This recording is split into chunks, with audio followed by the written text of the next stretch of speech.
This is Joseph again, by the way, and I will be doing here my anatomy notes part 2. So yeah, for the terminology and body plan, for your anatomical position, for the toko. Yeah, I'm just joking. Yeah, for your anatomical position, that refers to a person standing erect with the face directed forward, the upper limbs hang to the sides, and the palms of your hands facing forward. But when a person is lying or nakahiga but facing the ceiling, facing upward, supine ang tawag. Ang prone, nakahiga pa rin pero on the direction ng mattress mo, yung face mo. Nakadapa ka. Okay, this is the anatomical position. Nakaharap ang palms of your hands sa'yo. Naka-look straight sa'yo. And at the same time, the toes, nakatingin straight sa'yo. Or naka-direct straight sa'yo. Okay? For your directional terms, they describe the parts of the body relative to each other. For the right and the left, we already know the right and the left. Yeah. Right is toward the right side and left it's toward the left side. For your superior and inferior, superior, when you say superior, it's above. Okay? The chin is superior to the navel. And for the inferior, that's a structure below another. The navel is inferior to the chin. Okay? For the cephalic and caudal, cephalic and caudal, your cephalic is similar or synonymous to the superior, which is closer to the head. Yeah, the chin is cephalic to the navel. Okay, and your caudal, which is synonymous with your inferior. The navel is caudal to the chin, which is closer to the tail. Okay, anterior and posterior. When you say anterior, it's in the front surface. Okay, front of the body. The navel is anterior to the spine. Kasi yung spine mo nasa likod. Opo. Whereas your posterior, it's in the back of your body. Okay? The spine is posterior to the breastbone or what you call the sternum. Okay? Your ventral, that's toward the belly. Yep. It's synonymous with anterior.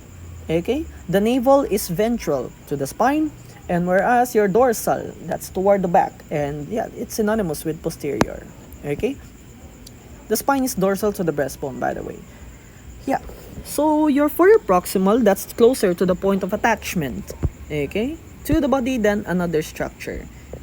For example of proximal, the elbow is proximal to the wrist. Whereas, yung distal, that's farther from your point of attachment to the body than another structure. The wrist is distal to the elbow. Okay? Kasi malayo ng wrist from your elbow. Oo. Ganun siya. So, your lateral, that's away from the midline. Away from the midline, the nipple is lateral to the breastbone. Okay?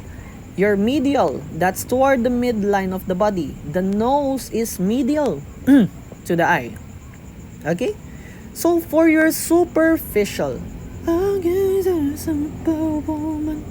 I'm just joking. Okay, so your superficial, that's toward or on the surface. Makikita mo po. Okay? The skin is superficial to the muscle. Okay? Whereas yung deep, nasa loob ng body natin. That's away from the surface. Okay? The lungs are deep to the ribs. Okay? Understood, guys? Oo. Ako rin yung sumagot sa tanong ko. Yeah. So for your body regions, yung sinabi ko na the central region of the body, that consists of your head, your neck, and your trunk. Okay? But before that, let's label it. Sana all may label, guys. For your face, this one is the frontal. Okay? Frontal. Or your forehead. Pardon me for my handwriting. Okay? The orbital, which means your eye. This one, nasal, or your nose. Okay? Your buccal or buccal. It's double C, okay? Which is your cheeks. Okay? This one, you already know, oral. or your mouth. Okay? And this one, otic, or your ears. Okay? And this one, mental, or your chin. Okay? For your neck, cervical. Okay? Neck yan siya, ha? Okay. Your trunk. Okay. For your upper limb, ganito siya. Upper limb na tayo, ha? Upper limb. Okay. This one, that's where you locate your clavicular part. Kasi nga, 'di ba, dalawa yung ano natin dito, collarbone natin. Nakano yan siya, symmetrical kumbaga. Oo. Your clavicle, that's the another term for your collarbone. Okay, the more anatomical and medical term for your collarbone. Okay, baba tayo kunti.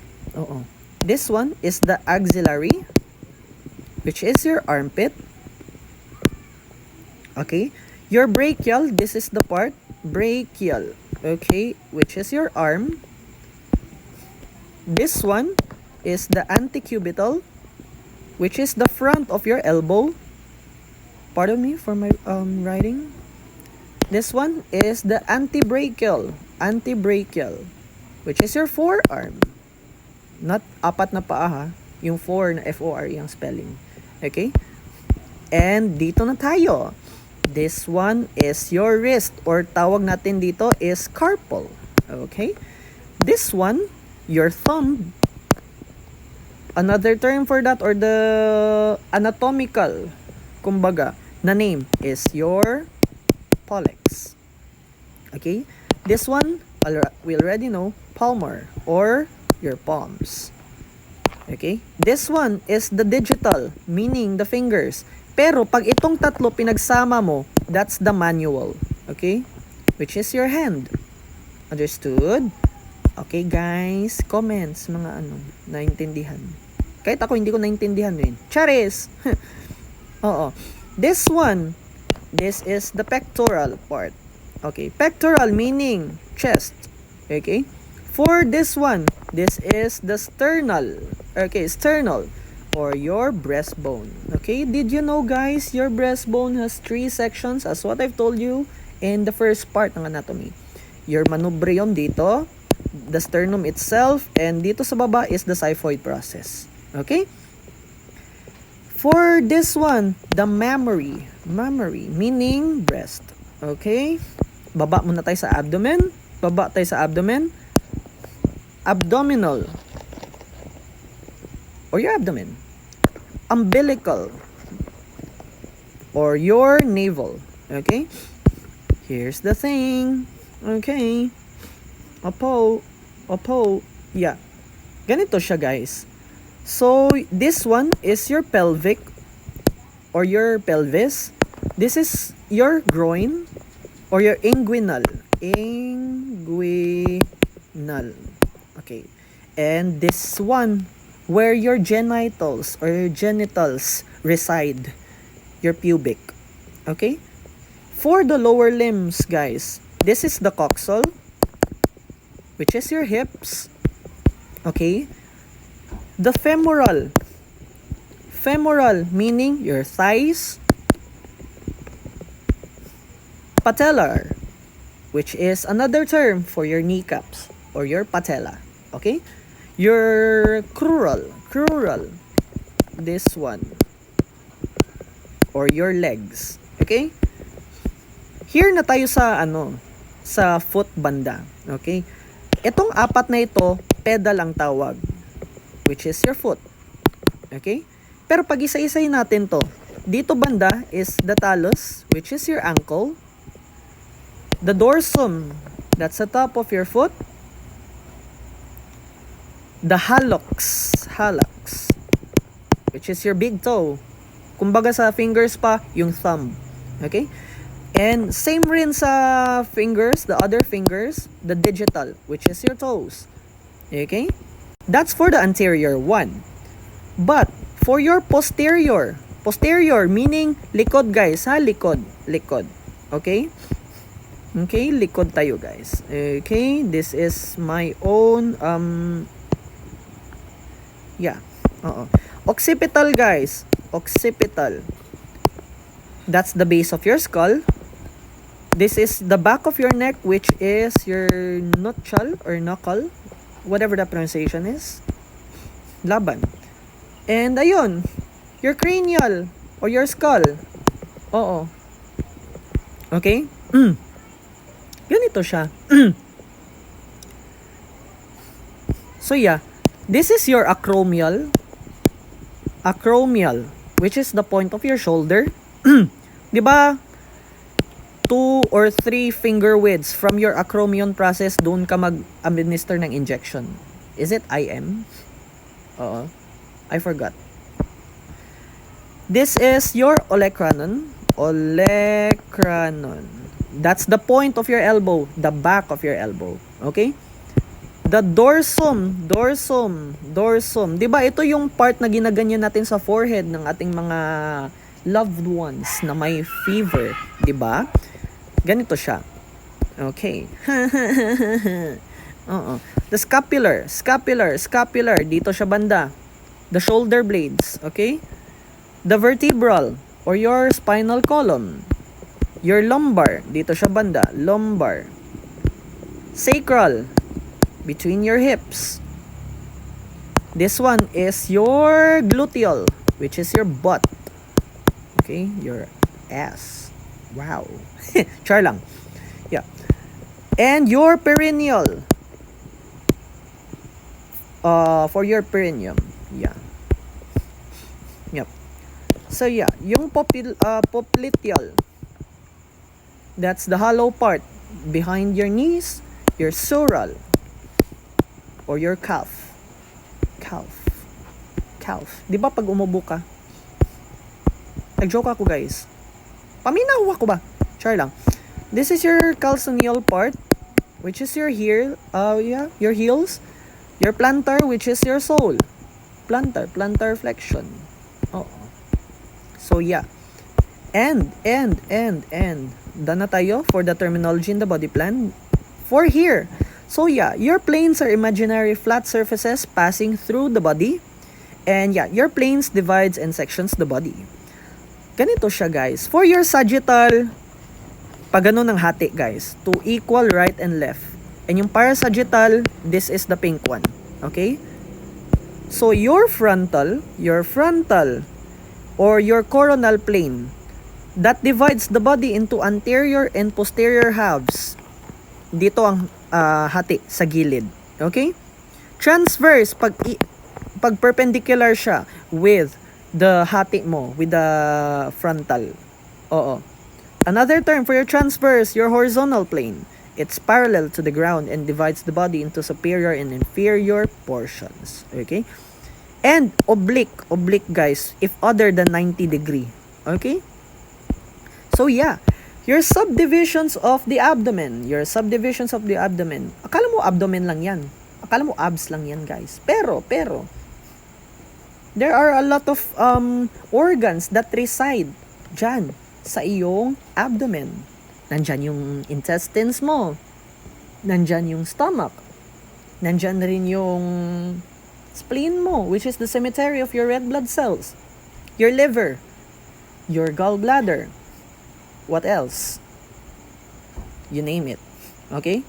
Ganun siya. So your subdivisions of the abdomen, ganito siya. Yung abdomen is divided into 9 regions and 4 quadrants. Okay? Ganito siya. So, yeah. Supposedly, tingnan nyo na lang abs ko to, guys. Abs ko to. Kala mo. Kala nyo. Oo. Wala akong abs. Oo. Sorry po. Opo. Sorry po. Opo. Yes po. Oo. So, yeah. This is your left hypochondriac, your epigastric, your right hypochondriac, the right lumbar, umbilical region, the left lumbar region, and for the banda, this is the right iliac, the hypogastric, and the left iliac. Okay? For the left hypochondriac, ganito siya. Ang mga organs na nandyan sa right hypochondriac region, the right lobe of your liver, the gallbladder, or another term, cholecyst. Okay? Your right adrenals. Oo. 'Di ba yung adrenals nakikita natin, that's the triangular shape organ that is sitting on top of your kidneys, each of your kidneys. Okay? Yung mga associated disorders and illnesses sa ating right hypochondriac, your gallstones. Oo. And biliary colic. Yeah. And even hepatitis. Kasi nga nandyan ang liver mo, guys. Oo. Hepatomegaly, which is the enlargement of your liver. Oo. And even the liver abscess or cysts. Opo. Yes po. Oo. Okay. For your epigastric, dito banda, okay? Your epigastric region, that's the upper central zone of the abdomen that's located directly below the xiphoid process of the sternum and above the umbilical region. Kung ang right hypochondriac region, that's the upper right section of the abdomen that is tucked mostly beneath the lower ribs, and yung area na yan is highly protected by the rib cage. Okay? Yung epigastric natin, okay, yung epigastric, it houses parts of the upper GI tract or your gastrointestinal and your major accessory organs. And ito, the organs that reside here sa ating epigastric, the pyloric portion and the parts of the body ng ating stomach, the pancreas, nandyan rin, the liver, specifically the left lobe and part of the right lobe, your duodenum, that's the first part of your small intestine, the abdominal aorta, and your inferior vena cava, that's one of your major veins, opo, that that travels the oxygenated blood to your heart from the inferior part of your body. Okay? So, yung associated disorders and illnesses, your GERD or your heartburn, okay, your gastroesophageal reflux disease. This is when your gastric acid backing up into the lower esophagus that causes a burning sensation right under the breastbone. Your peptic ulcer disease, that's the ulcerations in the mucosal lining of either the stomach or the duodenum. That's frequently caused by H. pylori. Oo, yung demonyong H. pylori na yan, guys. Yes. Opo. Your acute or chronic pancreatitis, that's the inflammation of the pancreas. When you say itis, inflammation, okay? And yung pancreatitis natin, that's characteristic, nabubulol ako, guys. Characteristically, okay, presenting as severe epigastric pain that radiates straight through to the back, which is accompanied by nausea and vomiting, okay? Your gastritis, that's the inflammation of the stomach lining leading to a gnawing or burning ache. Okay, yung epigastric hernia, that's a defect in the linea alba, that's the midline connective tissue, allowing extra peritoneal fat or a piece of bowel to protrude through the abdominal wall. And biliary or hepatic pathology, that's the early stages of cholecystitis or the gallbladder inflammation. Okay? So your left hypochondriac, dito siya banda. Your left hypochondriac, that's where your spleen is located. The fundus and the body of your stomach, the tail of your pancreas, and even your left adrenals. Oo, nandyan. Yes. And the splenic flexure of the colon, that's the sharp bend in the large intestine where the transverse colon becomes the descending colon, and the left lobe of your liver. Okay? Yung associated disorders and illnesses, when you say splenomegaly, the enlargement of your spleen, that's often caused by infections like mononucleosis, blood disorders, or even liver disease. And ang enlarged spleen daw can be fragile and prone to rupture. Sarap magkain ng balot, guys. So, yun. Na-distract ako sa balot, sorry. Even the splenic infarction or rupture. Okay, when you say rupture, alam mo na yan.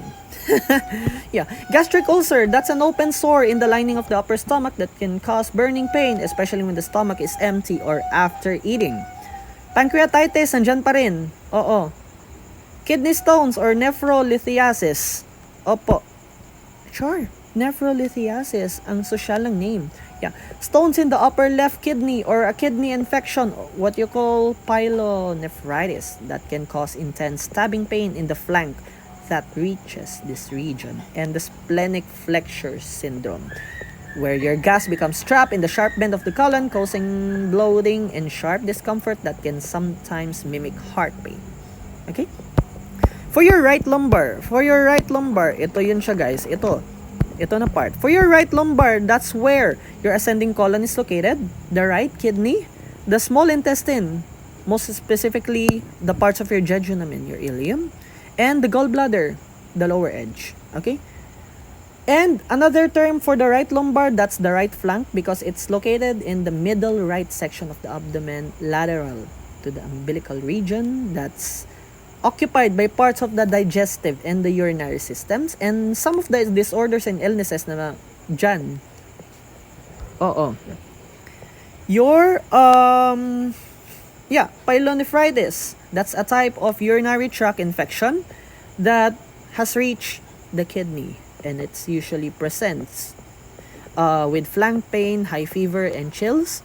Same with your kidney stones, your colitis, which is the inflammation of the ascending colon, often due to infection or inflammatory bowel disease like Crohn's disease, that can cause tenderness and cramping in this section.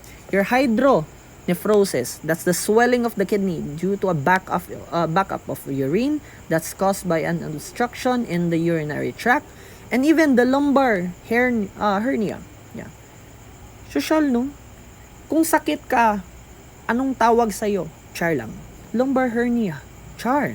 So yeah, another term for lumbar hernia, your Petit's hernia or Petit's hernia, that can occur when abdominal contents protrude to a weakened area in the posterior abdominal wall muscles in the region. Okay?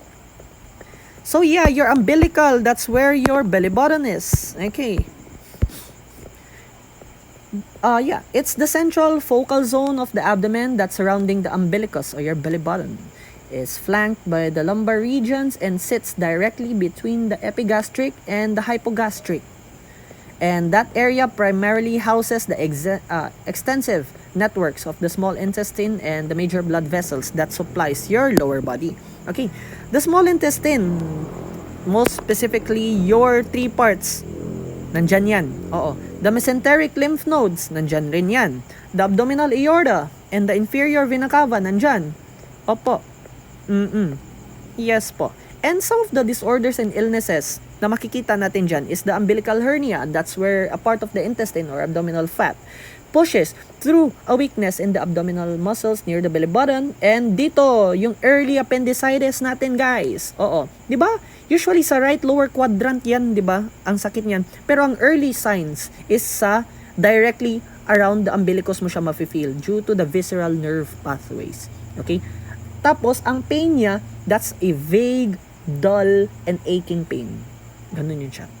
And for your small bowel obstruction, that's the mechanical blockage of the small intestine that's presenting with severe cramping umbilical pain, vomiting, and abdominal distension. Your AAA, not the battery, Your abdominal aortic aneurysm, that's a critical medical emergency, guys. Emergency involving a bulge or weakness in the wall of the aorta, and it can present as a distinct pulsating mass near the navel that's accompanied by deep, severe back pain. Okay. Your mesenteric ischemia, that's decreased blood flow to the intestines that causes severe umbilical pain. Gastroenteritis, that's common stomach viruses or food poisoning cause generalized cramping that heavily localizes to the central intestinal area. Okay? For the left lumbar, this one, yung left ng umbilical natin, that's where your descending colon is located, the left kidney, and some parts of your jejunum. And some of the disorders here, what you call, are the diverticulitis or diverticulosis. That's, or shall we say, yung diverticulitis natin, while most common in the lower left quadrant, that's an inflammation, guys, or infection of the small pouches or your what you call the diverticula in the descending colon that can cause significant pain and tenderness extending into the left lumbar area. Okay? Your kidney stones, andyan pa rin. Pyelonephritis, andyan pa rin. Ischemic colitis, that's an inflammation resulting from a transient reduction in blood supply to the descending colon that's leading to localized left-sided abdominal pain and bloody stools. And your perinephric abscess, that's a collection of pus surrounding the left kidney and causes persistent flank pain or systemic illness, by the way. So yeah, your right iliac. Opo, your right iliac. Yes po. Opo. Opo. Yeah, your right iliac, guys. Another term for your right iliac is the right inguinal region. That's the lower right section of your abdomen. And clinically, guys, this is one of the most significant regions because it contains the appendix. Anong full name ni appendix, guys? Vermiform appendix. Yan yung full name ni appendix, guys. Sabi daw nila, yung vermiform appendix daw, wala daw yung silbi dati. Oo, wala daw yung silbi. Parang siyang accessory glands lang kuno. Accessory organs ng ating digestive system. As studies show, as research shows, ayun, meron daw siyang believed na nag-play daw siya ng role about gut immunity daw. That's what they say. Okay. So, yun. Kasi nandyan yung appendix natin, siguro, di ba, nakaganyan yan siya, 2/3, so nandito siya banda. Yeah. That makes it the primary focus for diagnosing one of the most common surgical emergencies. What are the organs, guys, that are located in the right iliac? Your cecum, that's the first part of your small intestine, okay? That's where the small intestine joins the colon. Your appendix, that's a small finger-like projection attached to the cecum, and it contains lymphoid tissue. That's what I mean. Your small intestine, the terminal ileum, and the right ureter. Nandyan rin rin yung mga right female and male reproductive organs like your right ovary, your fallopian tube, and the spermatic cord. Okay? And some of the disorders and illnesses, guys. Well, already know, guys, si appendicitis, guys. Opo, that's the most well-known condition in this area. And pain typically begins near the navel and then migrates to McBurney's point. That's 1/3 of the distance from the hip bone to the navel. Ganito siya, guys. Nag-RD kami for the abdomen and tinuruan kami ng 5 assessments, kumbaga, the 5 procedures to tell if a person has appendicitis or ganun, to assess if a person has appendicitis, possible appendicitis. Yung tinatawag natin na Robsing sign, pag i-press mo yung left iliac, sasakit doon sa right, that would be very much a signal. Your Blumberg's, if rebound tenderness, yung SOA sign, yung obturator sign, and yung hypersensitivity test. Opo, yun siya. Yung Crohn's disease, that's one of the IBDs that frequently affects the terminal ileum, leading to chronic pain, diarrhea, and tenderness in the right iliac region. Your inguinal hernia, that's the protrusion of abdominal contents like fat or intestine through a weak spot in the inguinal canal. And it often presents as a visible bulge that becomes more prominent with coughing or straining. Ovarian cyst, ectopic pregnancy, that's a life-threatening condition where fertilized egg implants outside the uterus, often in the right fallopian tube. And yeah, that would be very much it for the right iliac. Your hypogastric, guys. Your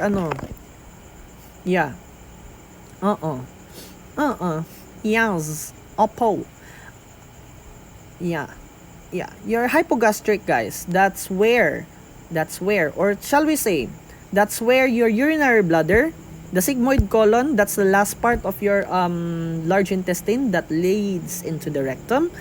The small intestine, guys, some parts of your ileum nandyan. Your female and your male reproductive organs. For the female, your uterus, nandito yan, guys.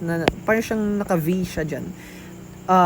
The ovaries and the fallopian tubes, nandyan rin siya banda. Yung male reproductive organs natin, nandyan yung seminal vesicles natin and your prostate gland. And ganito siya guys, yung hypogastric, another term, it's the pubic region. Because it's the lower central zone of the abdomen that's located directly below the umbilical region and between the two iliac or inguinal regions. And that's the primary anatomical home for the pelvic organs, specifically those of the urinary and reproductive systems. Okay? So, ayan. So, for the hypogastrics, some of the disorders are cystitis, that's the inflammation of the bladder. That's usually due to the UTI or your BUTI, urinary tract infection. Yeah. That characteristically causes suprapubic pain, a frequent urge to urinate and burning. Diverticulitis, nandyan pa rin po, opo. Endometriosis, that's a condition where uterine-like tissue grows outside the uterus. Dito siya banda. Okay? Causing chronic, often severe pelvic pain that fluctuates with the menstrual cycle. The pelvic inflammatory disease, that's infection of the female reproductive organs that can cause generalized hypogastric tenderness and fever. Your uterine fibroids, that's non-cancerous growths in the uterus that can cause heavy dragging sensation in the lower abdomen. Bladder stones, and prostatitis, which is the inflammation of your prostate, which can cause deep pelvic pain and difficulty urinating in men. Opo. Yes. Opo. So, yun. So, for your left iliac, your left iliac, that's where your sigmoid colon is located. The descending colon, that's the lower portion before the sigmoid colon of your, tawag nito, your large intestine. Your left ureter, and the female and male reproductive organs, your left ovary, the left fallopian tube, and the left spermatic cord. Nandyan yan. And another term for the left iliac, it's the left inguinal. Yes po. Okay? Because it houses different segments of the digestive tract. And some of the associated disorders and illnesses, and diverticulitis pa rin guys. Another thing they say, that's the left-sided appendicitis. Severe constipation guys. Hardened stool in the sigmoid colon that can cause significant localized aching, palpable mass, and cramping. Irritable bowel syndrome, that causes localized cramping and visceral hypersensitivity in the left lower abdomen due to gas and stool transit through the sigmoid colon. Your ulcerative colitis pa rin. And some gynecological pathologies such as your ruptured left ovarian cyst, left ovarian torsion or twisting of the ovary, or a left-sided ectopic pregnancy. So yan. Those are the 9 regions. And for the 9. So your 4 quadrants. Okay? Balikan ko na lang ulit. So, for your right upper, that's where your liver, gallbladder, duodenum, pancreas, and the right kidney is located. And some of the disorders are cholecystitis, hepatitis, and duodenal ulcers. For your left upper, that's your stomach, spleen, pancreas, and the left kidney. And some of the disorders in the left upper are gastritis, splenic rupture, which is, rupture, malamang. And your pancreatitis. And your right lower, that's your cecum, appendix, right ovary, fallopian tube, and ureter, which is associated with disorders like appendicitis, Crohn's disease, and even ectopic pregnancy. Opo. Yes po. And for your left lower, that's for your sigmoid colon, left ovary, left fallopian tube, and ureter is located. And by the way, some of the disorders are diverticulitis and ulcerative colitis. Opo. And for your body cavities, that's the, I don't think that's the last part. Body cavities, guys, body cavities. Cavities, guys. Wala akong ma-joke. Hanapan niyo ako ng joke. Hanapan niyo ako. So, ganito siya, guys. Anaphy, guys. This is one of my most favorite subjects, as what I've told you sa first part nito. Kung makikita niyo ko sa school, guys, dala ng Anaphy na libro kahit hindi Anaphy ang subject ko. Ewan ko bakit. I really love to I really love to bring a book with me kasi nga I really love to study. Oh, ewan ko, bumalik lang yung gana ko sa pagsastudy. It's because basta, yun. Yes. So yeah, your body cavities, it's divided into two types, your dorsal and the ventral body cavity. Okay? So yeah, those cavities contain our internal organs that provides protection. Okay? Yes. So your dorsal body cavity that encloses the organs of the nervous system, specifically your brain and your spinal cord. Okay? And two subdivisions of your dorsal body cavity, that's the cranial cavity which houses your brain, and your vertebral canal which houses your spinal cord. Okay. For your ventral body cavity that houses the vast majority of the internal organs, which is called the viscera. Okay, two major subdivisions pa rin, guys. Thoracic cavity and the abdominopelvic cavity. Okay, your thoracic cavity. Ito na, that's the more superior to the abdominopelvic cavity and houses the heart and your lungs. Okay? And dalawang sections ng ating thoracic cavity. Dalawang pleural cavities which houses each lung. Hindi po siya isa for dalawa, ha? Each lung. Okay? And the second is medial mediastinum. Which houses your heart and your major blood vessels, your thymus, your trachea, and your esophagus. Char. Asosyal ko mag-ano, guys. Yeah, your abdominopelvic cavity that's enclosed by the abdominal muscles that consist of the organs of this one that are housed within the peritoneal cavity, and the abdominal cavity houses major the gastrointestinal organs, and the pelvic cavity that contains the urinary bladder, urethra, rectum, and your reproductive organs. And when you say the serous membranes, serous, guys. Serous ako, guys. Oo. Nag-joke ako, guys. Tawanan niyo ako sa comment section. Please. Yeah.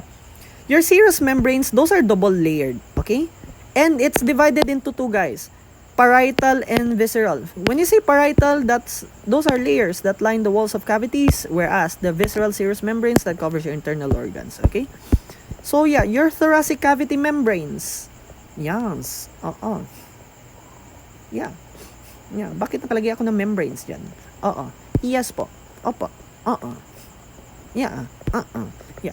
The first one is the pericardial cavity that contains your heart. And that's housed in the mediastinum.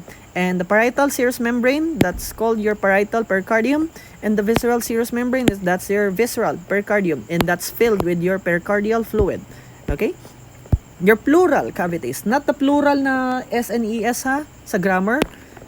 That houses both of your lungs. Isa-isa sila ng covering, guys. Okay? When you're saying the pleural cavities, the parietal serous membrane is the parietal pleura, and the visceral serous membrane is your visceral pleura, and that's filled with your pleural fluid. Okay? Your peritoneal cavity that houses your internal organs, such as the liver. Ano pa ba? Liver lang ba? The digestive organs and the reproductive organs, guys. The parietal serous membrane is the peritoneal cavity, is called the parietal peritoneum, whereas your visceral serous membrane is the visceral peritoneum. And nandito yung mga mesenteries natin, guys, which are double folded sheets of visceral peritoneum. That's the pathway for nerves and blood vessels to reach the digestive organs. Okay? And some abdominal organs are tightly adhered to the posterior body wall and are covered by peritoneum only on their peritoneal cavity side. These organs have a retroperitoneal location, and that includes the kidneys, the ureters, the adrenals, the pancreas, the large intestine, and the urinary bladder. And some of the infections, guys. Syempre, may infect rin yan. Yeah. Yes. Opo. Yung pericarditis, that's the inflammation of the pericardium. Pleurisy, which is the inflammation of the pleura. And your peritonitis, which is the inflammation of the peritoneum. So, yun, guys. I hope you've learned something the way that I relearned it myself, friend. So, yeah. This would be very much it po. This would be very much it. And the anatomy and physiology part 1. Sige, yan siya. Okay, quick recap.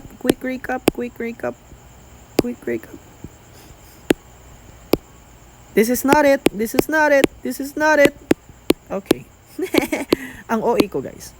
Yeah. So, ito, may video na ako nito. This is the part 1. This one, until this one. The infections, okay? Thank you so much for listening, guys, and I hope na you hope. OA ko. So, yun. Yep. I will upload the part 2 of it. Kasi part 1 ito, pero dalawang video. The part 2 of it, since busy ako with my RDs and stuff, baka matatagalan ako ng upload, pero bear with me na lang. Sorry na lang daan, guys, if malilate ko siya ng upload. Kasi nga, marami akong RDs, maraming projects and stuff. Okay? So, guys, this is Joseph again, a licensed teacher by profession and a student nurse as well. Thank you so much and have a great day sa inyong lahat. Bye-bye!